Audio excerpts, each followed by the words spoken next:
6 months, or everything you've built will be gone." The words hit like a thunderclap, reverberating through James Ellington's mind as he stared at the last page of his father's will. His vision blurred, though not from tears. James never cried, not when his father died, not even when his mother left. But now, something inside him cracked. The man who had built Ellington Technologies into a global empire, who had lectured James for years about logic over emotion, about dominance over vulnerability, had added this clause, an ultimatum from the grave. He had to marry.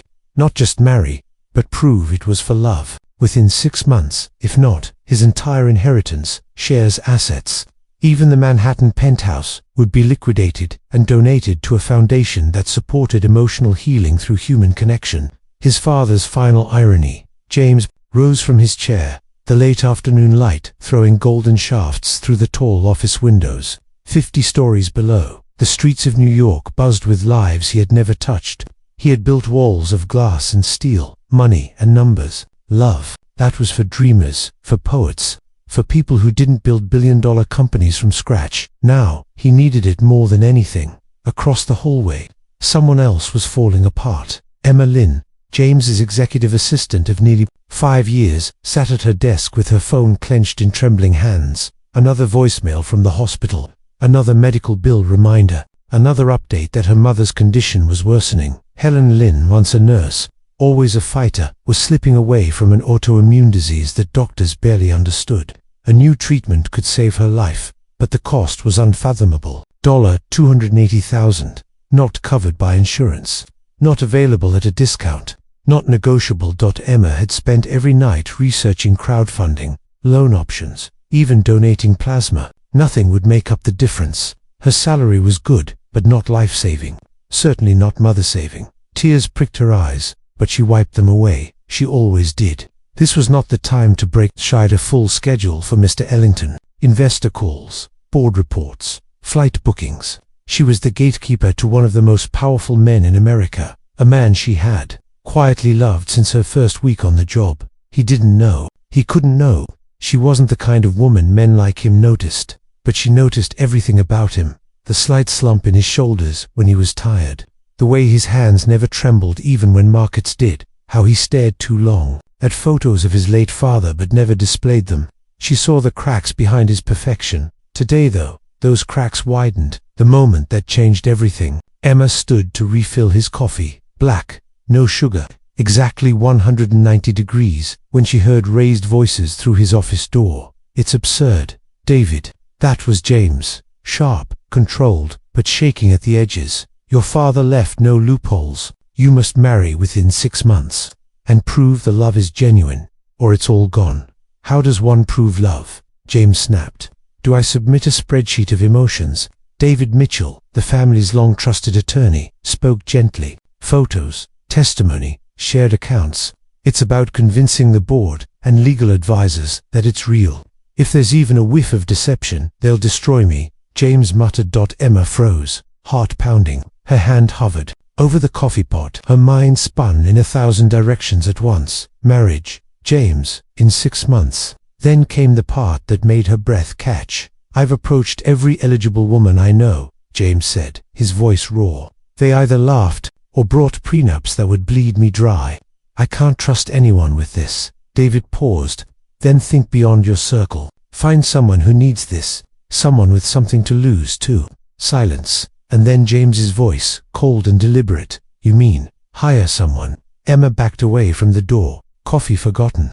Her heart thundered in her chest. Her mother needed saving. James needed a bride. Was it a deal with the devil, or the one chance neither of them knew they needed? That night, long after the lights dimmed in the Ellington Tower, Emma sat alone in the empty break room. Her fingers trembled as she typed out a single-line email. "Mr. Ellington, I may have a solution to your problem, but I'll need $200,000. She hovered over the send button for an eternity. Then she clicked, and everything changed. James stared at the subject line of the email on his phone. "I may have a solution to your problem." It had arrived at 11:43 p.m., long after he assumed everyone in the building had gone home.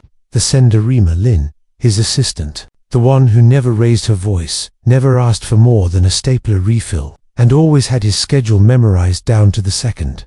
He opened the email expecting a work-related follow-up. Instead, there was just one sentence. "Mr. Ellington, I may have a solution to your problem, but I'll need $200,000. For a moment, he thought it was a prank, some phishing attempt, but it came from her verified address. Her typing style, even in those 14 words, was exact. No exclamation marks, no excessive punctuation, precise, controlled. Like her, he stared at it for several minutes before pressing the intercom button on his desk. "Emma," he said, forgetting the hour. Silence. He realized she wouldn't be there. Of course not, but something told him she had been just outside, moments ago. Maybe she waited, hoping he'd respond. Maybe she was still somewhere nearby. James stood, buttoned his coat, and took the elevator down for the first time in months without a driver. He found her sitting, alone in the building's 38th floor lounge, legs crossed tightly, hands wrapped around a paper cup of cold tea. She looked like she hadn't slept in days. Her eyes flicked up as the elevator dinged. She didn't flinch when he stepped in. "I didn't expect you to answer," she said, softly. "I didn't expect you to send that email." The quiet stretched between them like a fragile bridge. Emma stood and adjusted her blazer, trying to hold on to the courage that had gotten her this far. Her hands were sweating, her knees threatened to buckle, but her mother's face, hopeful, pushed her forward. "I overheard you talking to Mr. Mitchell," she said, lifting her chin. "About needing to marry, about trust issues." James folded his arms. "Go on. I need money," she said plainly. $200,000. My mother's dying. She needs treatment. Experimental, but there's real hope. I've tried everything. Loans, applications, even online fundraisers. It's not enough." She paused, swallowed. "So I thought, if you need someone who won't use you, and I need someone who can save my mother, maybe we could help each other." "You're offering to marry me?" he asked, incredulous. Emma didn't flinch. "A legal marriage. For the duration of the 6 months, I'll do whatever's necessary to make it believable. Appearances, social events, travel. You don't have to worry about me asking for anything more than what's agreed. No complications, no claims to your fortune. Just the money in exchange. You get what you need." James studied her carefully. She wasn't desperate in the way he expected. She was clear, almost clinical, like someone who had made peace with what she had to do. That scared him more than if she'd cried. "And what happens after the 6 months?" he asked. "We divorce. Quietly. You keep your empire. I save my mother. And your reputation?" he asked sharply. "What happens when people find out you married the man you worked for money?" "I've been invisible in this company for 5 years, she said with a sad smile. "People don't look at me long enough to judge me."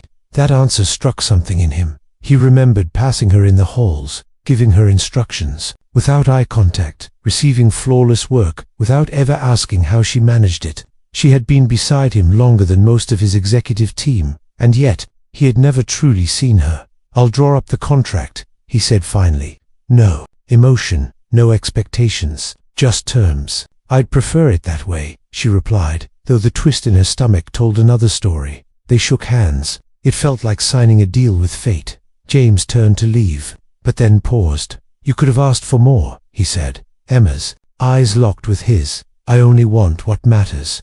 As the elevator doors closed between them, James realized something unsettling. For the first time in years, he wasn't in control, and Emma, she wasn't the girl in the shadows anymore. She had just stepped into the center of the most personal transaction of his life, and perhaps, without knowing it, the beginning of something far more powerful than either of them had imagined. Something real, but neither of them saw it coming yet, and the world was about to. The contract was signed 2 days later. 3 signatures, 1 lawyer. No emotions. At least, that's what they told themselves. Emma read every clause carefully. James noticed she didn't flinch at the non-disclosure terms, nor at the penalties for backing out. The deal was clean. 6 months of public appearances, photos, travel, smiles, a believable love story crafted with corporate precision. In exchange, $200,000 wired to her account the day after the ex-wedding. He watched her expression when the wire transfer went through. Her hands trembled just slightly, but she didn't cry. She just whispered a quiet thank you and left his office. No joy, no relief, just weight shifting from one shoulder to another. That night, he stared at the wedding license on his desk, her name next to his, black ink on white paper, but it felt heavier than any merger he'd ever signed. They were married in a small civil ceremony. No guests, no vows beyond the legal minimum. He wore a tailored navy suit. She wore a pale cream dress with sleeves to her wrists. Simple, elegant, and deliberately forgettable. It wasn't until they stepped outside and the first camera flashed that James realized something. This wasn't going to be easy. Paparazzi had caught wind of the mystery bride. Whispers about Emma's identity flooded blogs and tabloids within hours. Ellington's unknown wife, one headline said, assistant to Mrs. Billionaire in 24 hours. Asked another. James wanted to shut it all down, but David advised against it. Let them talk, the lawyer said. Mystery keeps the illusion alive. Their first public event came quickly, a tech gala in Manhattan. James usually hated such things. Smiles with competitors, meaningless speeches, and champagne that tasted like coins. But this time, the stakes were higher. He met Emma at the entrance of the venue. She stepped out of the car in a deep emerald dress that made everyone stop and stare, including James. She wasn't trying to impress, he could tell, but the elegance she carried without effort stunned him. Are you sure about this? He asked under his breath as they walked toward the cameras. I was sure the moment I signed, she replied. Her arm slid through his, perfectly timed for the flashing bulbs. They posed together, like a couple who'd known each other forever. She smiled up at him like she adored him. He looked down at her like she was his entire world. Both were lying, but no one could tell, except maybe James, because somewhere between the flash of cameras and the polite laughs they shared inside the ballroom, he noticed something real. The way she listened to others with full attention, how she offered quiet encouragement to the young interns at their table, how she didn't talk to impress, but to connect. That night, James wasn't pretending to admire her. He was. At one point, during the dinner, he leaned in and whispered, "You're good at this." She didn't look at him. I've spent years being invisible. When no one sees you, you learn how to see everything. Her words hit like a dart to the chest. James had spent years surrounded by people, investors, partners, admirers, yet somehow, he'd never truly seen anyone, not like she did. When the evening ended, the crowd buzzed with questions. Who is she? Where did he find her? Is it real? In the car ride home, silence stretched between them. Not uncomfortable, just full. James finally broke it. Why didn't you ever tell me about your mother? Emma looked out the window. Because I was never supposed to need anything from you. He didn't reply.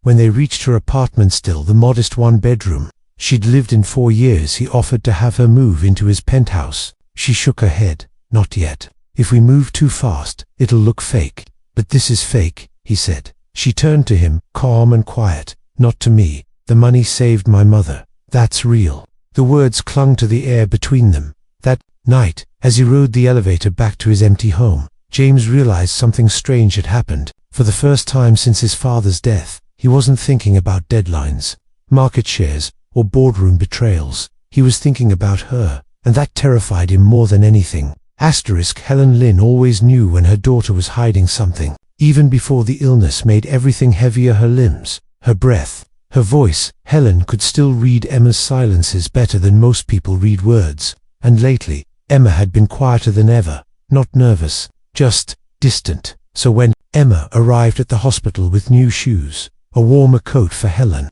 and a checkmark of joy flickering beneath her calm surface, Helen didn't press her. Not at first. But mothers have instincts sharper than any contract. You're smiling like a woman in love, Helen said softly, adjusting her forecord as Emma helped her sit up straighter. Emma froze. It wasn't a question. I'm fine, Mom, she said with her usual soft laugh, opening the thermos she had brought her mother's favorite ginger tea. Everything's just working out. Finally, Helen took her daughter's hand, skin against skin, thinner now, fragile but strong in the way only mothers can be. Don't lie to protect me, sweetheart. Not when I can see it all over your face. This joy you're carrying, it doesn't quite fit you, like borrowed shoes. Emma didn't respond, couldn't. She focused on pouring tea instead of explaining that she had married a man who didn't love her, a man who didn't even know her favorite color or the sound she made when she cried quietly into her pillow. She had done it for the money, yes, but not out of greed. She'd sold a dream to save a life, and now the dream was getting complicated. Complicated. Emma hadn't expected to feel anything. Not for James, not beyond gratitude. But each time he looked at her during their staged interviews, or gently placed his hand on the small of her back at public functions, something inside her shifted. He was beginning to see her dot, not the assistant, not the placeholder, her dot, but he didn't know how to show it. His kindness came in awkward pauses and half glances. Still, she noticed them, felt them, feared them, because the deal they made had a timeline. Loved in single quotes T. 2 weeks after the gala, they were invited to a weekend charity retreat in upstate New York. Media coverage, donor events, and photo ops filled the schedule. They'd be sharing a suite, of course public expectations demanded it. Emma packed lightly. James sent a car, the usual choreography. But as they drove through quiet forest roads and open skies, Emma felt more tension than she had during any board meeting.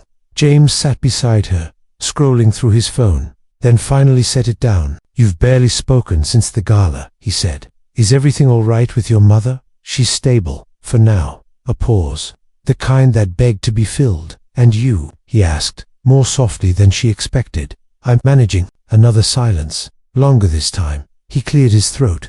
"You handled the press well, better than I expected." Emma turned to him. "You thought I'd fall apart. I didn't think you'd glow." The word caught her off guard. Glow. She turned back to the window, cheeks warming. At the retreat, everything was curated to appear relaxed and romantic: bonfire dinners, couples photos by the lake, dancing under string lights. Emma played the part flawlessly. But on the second night, something shifted. They had just returned to the suite after a long day of socializing. Emma kicked off her shoes and sat on the couch, rubbing her temples. James poured 2 glasses of sparkling water and handed her one. "You were incredible today." She looked up, surprised.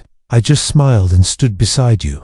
"No," he said. "You made people feel seen, heard. You're not pretending out there, Emma. You're real. That's what people respond to."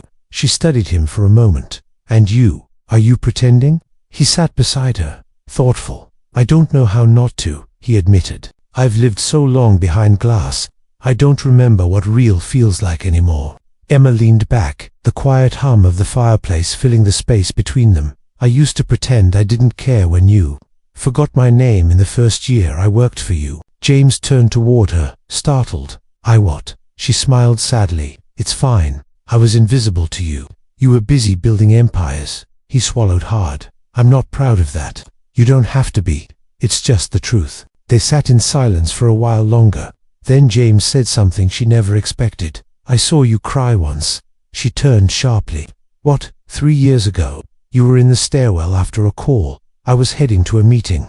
You didn't see me, but I saw you break, and I did nothing." Emma stared at him, stunned. "I'm sorry," he said. Something cracked inside her. Not in pain, in recognition. "You don't owe me an apology," she whispered. "Maybe not, but I needed to say it." That night, when they climbed into their separate beds in the suite, another clause in the contract, they didn't speak again. But neither of them slept, because they were both starting to wonder the same impossible thing. What if this wasn't pretend anymore? The days that followed the retreat were quieter, but not in the peaceful way. They were the kind of quiet that wrapped around two people who were both feeling something and pretending they weren't. James noticed things he hadn't before, like how Emma's hand trembled slightly when someone mentioned her mother, or how she always carried a book but never read past the same dog-eared page, or the way she looked at him when she thought he wasn't watching, as if she was trying to memorize a version of him she wasn't sure would last. He was changing, not in the way his board feared, or his lawyer warned, but in a way that had no manual, no spreadsheet, no exit clause. James had spent years mastering the art of power negotiation, control, detachment, but this quiet pull toward Emma was undoing him, and it terrified him. So he buried himself in work again. He took late-night calls, scheduled early meetings, stayed out of their shared public life as much as possible, not because he didn't want to see her, but because he did, and he didn't know what to do with that.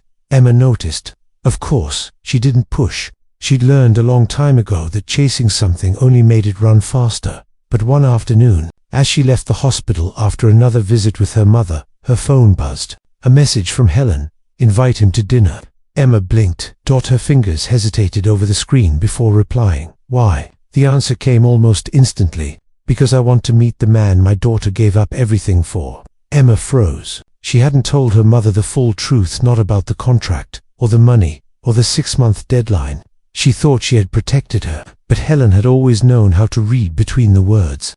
And now, she was asking to step into the story herself. That evening, Emma stood in front of James's office door for a full minute before knocking. He looked up, surprised. It had been days since she last initiated conversation beyond logistics. "My mother wants to meet you," she said simply. James blinked. "Your mother? She knows something's different. She always does. I didn't tell her everything, but I think she already knows more than I ever said." He set his pen down slowly. "You sure you want to do that?" "I think I have, too." There was a pause. "All right," he said. "Set it up." 2 nights later, they arrived at Helen's small hospital room with a bouquet of flowers and a basket of teas Emma knew her mother loved. Helen smiled warmly when they entered, her eyes flicking between the two of them with practiced precision. "So this is the famous Mr. Ellington," she said, extending a fragile hand. James took it gently.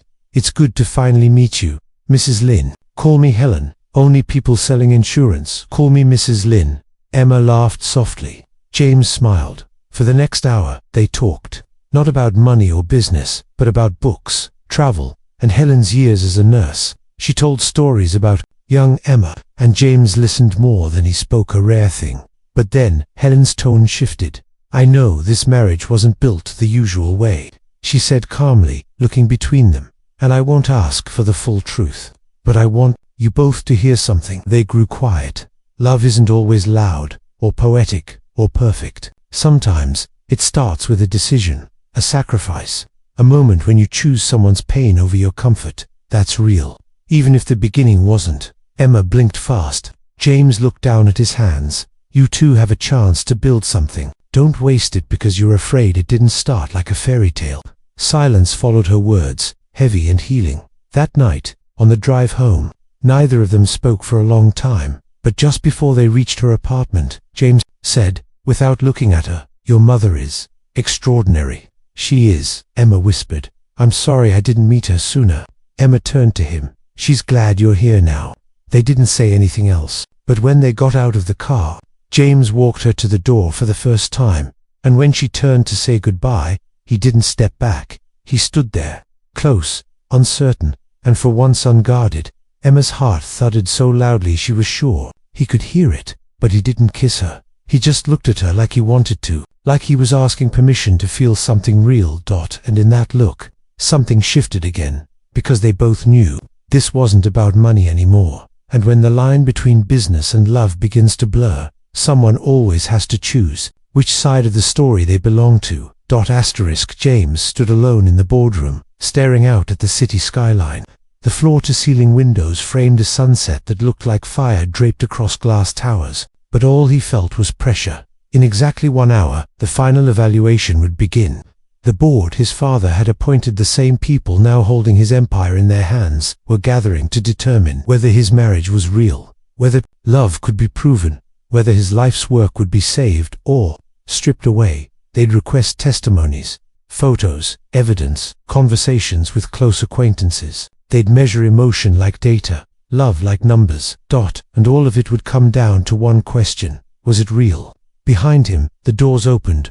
Emma entered quietly, holding a folder. She looked different that day, not just in the tailored white blouse or the soft braid over her shoulder, but in her eyes, clear, brave. "I brought what they asked for," she said, placing the folder on the table. Photos from the retreat, press clippings, witness statements, notes James had scribbled to her on meeting agendas, when he thought no one was watching. All part of the story they'd built, but the look in her eyes said she was holding something more. "I also brought this," she said, reaching into her purse. She handed him a small envelope. Inside was a handwritten letter, folded once. Emma didn't explain. She just said, "Read it." After the meeting, then she left the room. James slipped the letter into his jacket pocket and turned back to the window. A city full of strangers lay beneath him, but only one person down that hallway had ever made him feel seen. And now, he wasn't sure if he deserved her. The evaluation was a blur. Questions, probes, skepticism, photos, passed around like artifacts. James answered calmly, steadily. Emma sat beside him, composed, but her hands were clenched in her lap. They asked about how they met, their first kiss, their first argument, what she loved about him, what he feared about losing her. At one point, James saw Emma pause before answering. Then she looked directly at the lead advisor and said, "This started as an arrangement, a decision, but something happened that neither of us expected." The room went still. I started to care about someone who wasn't trying to impress me, someone who didn't offer me flowers or love letters, but who stayed, who looked me in the eye and listened, who changed, even when he didn't have to. She looked at James then, not like a wife pretending for cameras, but like a woman who had finally stopped lying to herself. I didn't fall in love with his title. I fell in love with the parts he never showed anyone, the quiet ones. That was the moment James realized she wasn't just defending him, she was choosing him. The board filed out hours later. No expressions. The decision would come the next day. James didn't go home. He didn't call anyone. He sat alone in his office until the city turned to night. Then he remembered the letter. He pulled it from his pocket and opened it with shaking fingers. "James, I wasn't going to write this. It felt too personal for something that started as business. But something changed in me these last few months, and I need you to know. I didn't fall for you quickly. It was slow, frustrating, and sometimes painful, but I did. Somewhere between the way you stood quietly beside me when I cried for my mother, and the way you started seeing me not just as an assistant or a tool, but as a person. I know we built this on a contract, but I'd tear up every page if it meant keeping what we've become. If this ends tomorrow, I'll still be grateful. For the money that saved my mother, yes, but more than that, for the man who changed without being asked to. But if there's a chance this could become real, I'm here. No contract, no rules, just me." Emma. He read it again and again. Then he stood, walked out of the office, and into the night. The next morning, the board delivered its decision. The marriage was approved. Genuine, convincing, emotionally sound. James Ellington would keep his company, but that was no longer the part he cared about most. He found Emma standing in the hospital garden with her mother, now stronger, smiling under the rising sun. He walked toward her without hesitation. She turned and saw everything in his face before he even spoke. "I read your letter," he said, "and I realized something." Emma didn't move. She just waited. "I built everything in my life around the idea of control, but I've never wanted to let go more than I do with you." He stepped closer. "No more contracts, no more pretending." Emma's breath caught. "You were never just an assistant," he whispered. "You've been the most real thing in my life from the moment I finally saw you." Tears filled her eyes, not from sadness, but from the overwhelming relief of being known. She reached for his hand, and in that quiet, perfect moment, two people who started as strangers bound by necessity became something more. Not because a contract said so, but because love, when born out of courage and sacrifice, writes its own ending. And sometimes, the best stories are the ones no one sees coming.